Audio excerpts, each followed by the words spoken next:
Ancient day, ancient day, ancient day to you. It's Poleveles time. I can't keep going, my voice is going to die. Hi. Anyway, as I just said, it is finally time for our first ancient as part of this Origin of Earth event. And of course the first one we've got here is Mr.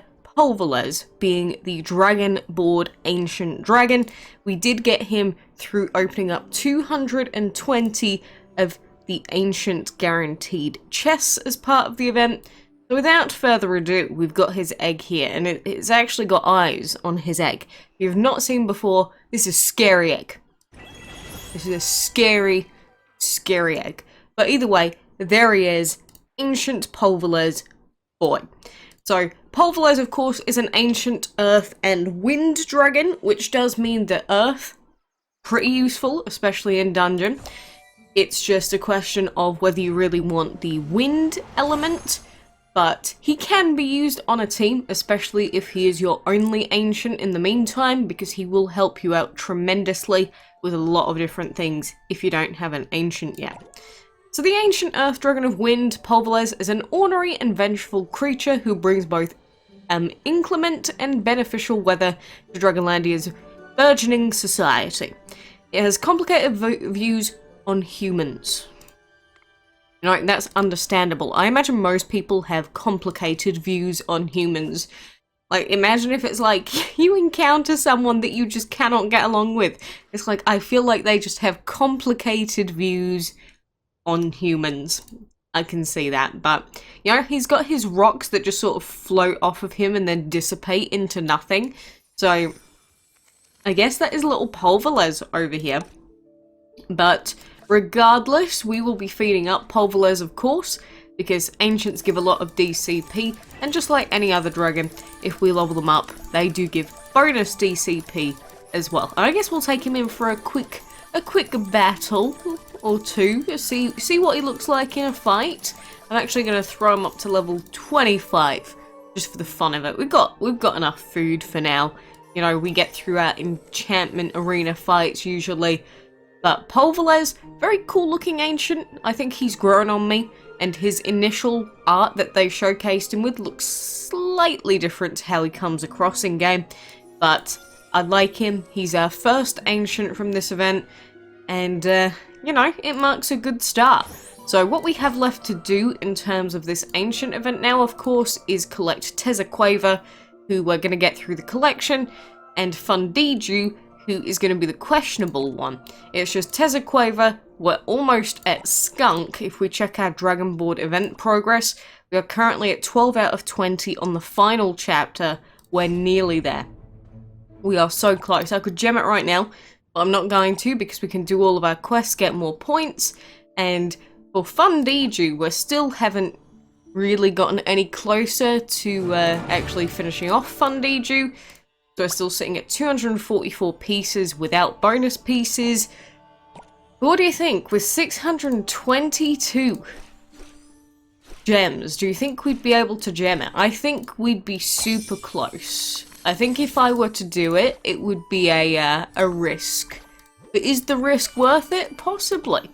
So, anytime within the next couple of days, I have to decide whether I'm going to actually grind out the dungeon just non-stop again, because we streamed it for like 3 hours the other day. Didn't really get anywhere. But any progress is better than no progress. So, maybe look out for that in the next couple of days. But anyway, coming back to the map, like I said, let's take Mr. Poleveles for a quick fight. He may not be fully upgraded, which, you know, ideally to see the full potential of divines, ancients, dragons like that, you'd need to actually, you know, unlock all their elements, do all that sort of thing. But, you know, we'll deal with what we have for now. Who else should we throw in? Should we throw in Loki, and let's throw in another ancient? Let's throw in Adele. Let's throw in Adele. But here he is in all of his glory. You know, same sort of body type as some of the others, but they still do a lot of damage. Even though he is only base level 25, no upgrades, you know, they're still going to do a lot of work. I have started upgrading all of my divines and ancient dragons now, however, so if we ever want to do some quick map battles with random dragons, we actually have quite a few options to choose from. Like look, even Frosky's got fully upgraded stuff now. So we can actually like just throw some dragons in and go, hey, why don't we try this fight? Why don't we see what kind of stats these dragons have, for example. Like Mass Blessing, let's throw it on, and you know, even without Wander Acceptance, it will actually give us an okay buff. It'll be okay. Not gonna be fantastic, but you know, we can try. And you know, the more ancients and that we sort of stack up on, different dragons, different event stuff, you know, we'll get more DCP, we'll get more potential teams unlocked, because that's the main thing in DML. It's like, I could upgrade Frosk to level 100, or max level now, 120, and I could try and do stuff. But I'd need like 400 million plus food to do it. And trust me, it's not easy collecting 400 million plus food. It's really not. It's not like you can just go, 400 million food, there you go, done. It's the sort of thing that takes a lot of grinding. A lot of grinding, and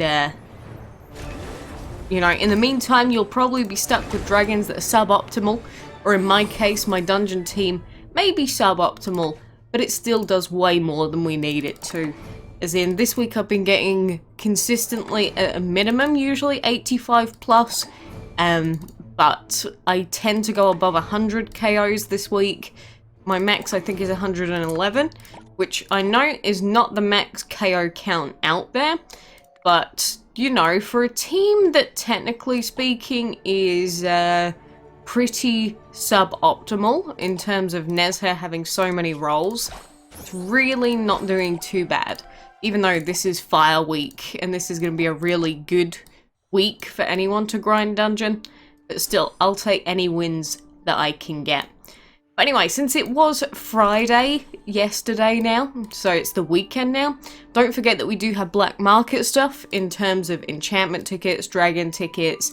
We do have premium sigil chests, which would be tempting, but obviously if I'm going to be potentially gemming the dungeon, I want to save as many gems as I can. I wouldn't recommend the other deals, honestly, they're kind of pants. The other thing to remember is that we do have the upcoming events as well. Mainly Catch-Up Dungeon is coming. You can get pieces of Fundiju in it, and the other dragons, but I highly suggest not waiting until the Catch-Up Dungeon week to do that. If you're gonna do it, gem it now, because Catch-Up Dungeon week, we don't have the drop rates, and I can't guarantee you that you will have good luck with it. So you're probably better off touching things this week instead of the end. We are going to have a boss challenge event, and we've got the new sigil map coming out, but unfortunately it is a repeat dragon in the form of Cayenne Tail. And, you know, with the sigil map, I sort of get it, right? They want to start repeating dragons in case anyone's missed it before. But at the same time, it's kind of like, couldn't you pick a different dragon and just bring the Cayenne Tail out in a different way, like as a Dragon of the Week or something? I don't know, it's just sort of meh. Is it just me, or is it sort of meh having to do an entire sigil map just for a repeat? Because now at this point, the only reason to really do it is just for, not even kidding, trinkets. It's like, I'm gonna be legitimately doing the entire sigil map just for some trinkets. I mean, I guess it's my choice, but it's just, it feels like a little, I don't feel any true motivation to actually do the sigil map now, which is kind of sad. You know, to begin with, sigil map was new, it was somewhat interesting for I think the first map, and then we just started throwing on Wander Acceptance, and then it became easier than like literally everything else in game. But, you know, I was hoping for more.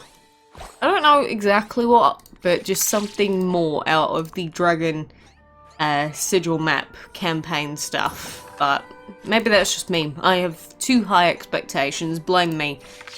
But that's just how I feel about it, but anyway, it looks like I'm not going to be spending any more on Dragon Board right now. We're 7 away. So close. We are so very close. I'm so ready to get Tezacueva and then fully devote myself to grinding out the final ancient of this event, if I choose to.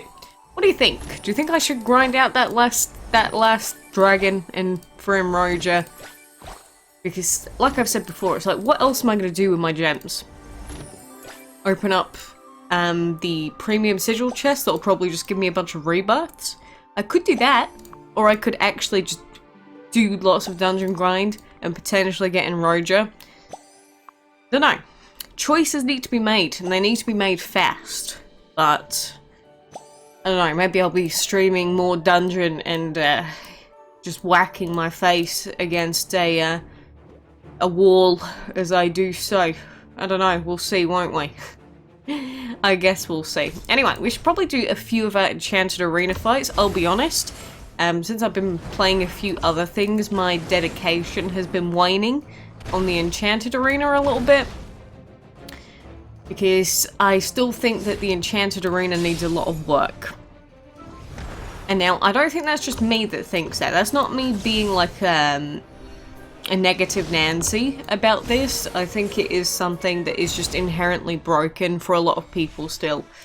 Which is kind of sad, because, you know, all these new events and new things that they keep bringing out in-game, and it just feels like they keep releasing them broken.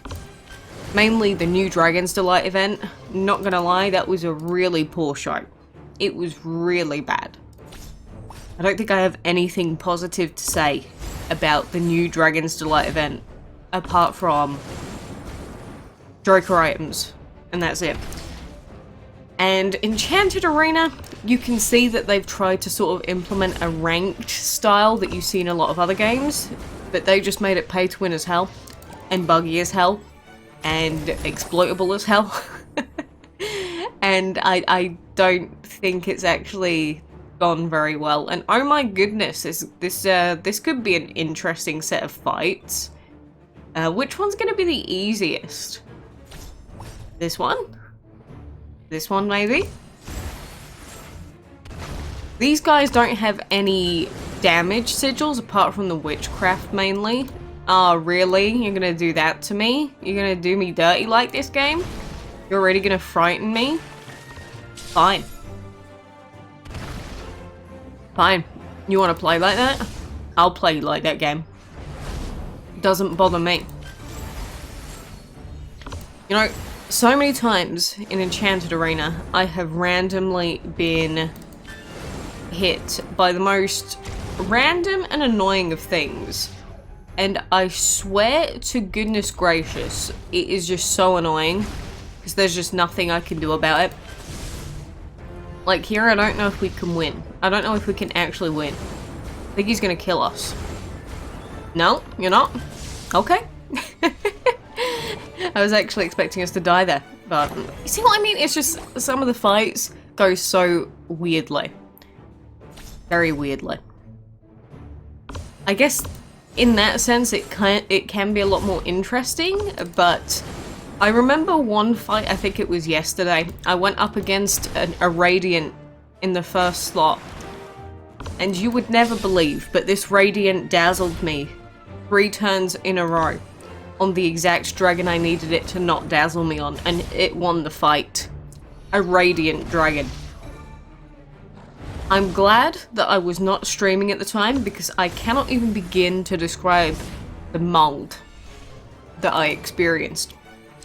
Maybe I should have, just so that I could show you how frustrating it can be for someone to pick the outright worst level 6 upgrade for their situation, and it will still win sometimes. They can pick the absolute worst upgrade, worst time for it, worst everything, and it will still work out. And it is so annoying. That's like whenever I might say anything about a person's sigils. Oh my, I didn't know he was gonna one-shot us. That's scary. That's That's very scary. That's okay. I'm gonna zuck it. I'm gonna zuck it and take his buff. That's fine. That's okay. That's a-okay. Just don't do it again. Don't do it again. Okay, fantastic.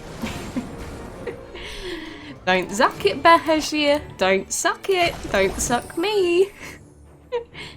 It sounds so very wrong. But either way, you know, the sooner we get into the highest league, the sooner we can get shinobi pieces again.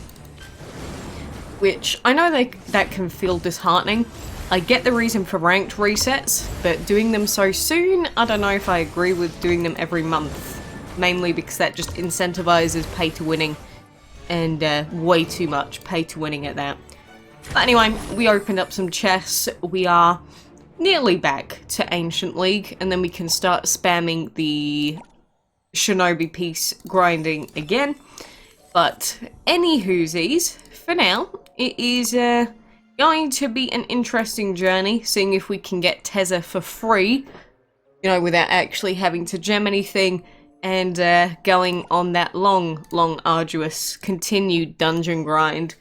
So I'm only at 2700 so far. Maybe if we gem, we might get to like 3800, maybe? It depends. It depends on what we can get out of it and how many bonus gems we can get back. But what do you think? Should I gem? Should I gem for Mr. Fundiju again? Another 3 hours plus of grinding for Fundiju. It looks like we're only halfway there, but we're more than halfway because of the bonus pieces. So, anyway, I guess for now, good luck. I hope that you can get your hands on your own ancient dragon. Maybe throw them into your own beachside habitat if you were want to buy it. I mean, they look pretty nice in there. I would say that Homala definitely fits the theme a lot more than Mr. Polveles. But anyway, for now, thank you for joining me, and until next time, good luck.